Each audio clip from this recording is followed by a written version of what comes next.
ঢাকা বিশ্ববিদ্যালয় এলাকায় হত্যাকাণ্ডের শিকার হওয়া, যে সোহরাওয়ার্দীর জন্য যেটা হত্যাকাণ্ডের শিকার হয়েছে, এখানে বিশ্ববিদ্যালয় প্রশাসনের যেমন দায় আছে সেটা আমরা বারবার বলেছি। এবং একই সাথে ইউনিভার্সিটি প্রশাসনের আরেকটা বড় দায় হচ্ছে বড় উদ্যোগগুলো বারবার ফেল করা, কারণ দাবির মুখে হয়ে এটা ফেরত আসা, এগুলোর কারণে একজন ভিক্টিম হয়েছে আর কি।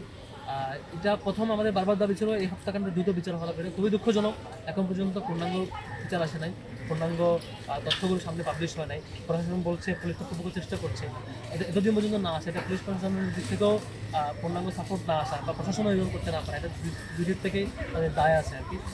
আর একই সাথে সিকিউরিটি জায়গাটা ইউনিভার্সিটি প্রশাসন সর্বাধিক ভালো চেষ্টা করছে, এটা আমি ইতিবাচকভাবে দেখেছিলাম। শুরুতে চারপাশে লক করে দেওয়া, গেটগুলো লক করে দেওয়া, গাড়ি ঢুকতে না পারা, বহিরাগত কন্ট্রোল করেছিল, কিন্তু প্রশাসন ব্যর্থ হয়েছে এই জায়গায় যে কারো দাবির মুখে এসে প্রশাসনকে ব্রেক করতে হয়েছে, ব্রেক করছে এবং তাদের উদ্যোগগুলো ফেল হয়েছে, যে কারণে বহিরাগত এখানে ঢুকতে পারে এবং আমাদের শিক্ষার্থীরা বিচ্ছিন্ন। এটা খুবই দুঃখজনক এবং হত্যাকাণ্ডের বিচারটা সম্ভবত রবিবারের মধ্যে রিমান্ড শেষ হবে। আমরা আশা করছি রিমান্ডের মধ্যেই, এই টাইম লাইনের মধ্যেই আমরা পূর্ণাঙ্গ তথ্য সব কিছু পাবো এবং এই হত্যাকাণ্ডের সুষ্ঠু বিচার এবং অপরাধীদের বিচার করাটা এখন দ্রুত করতে হবে আর কি।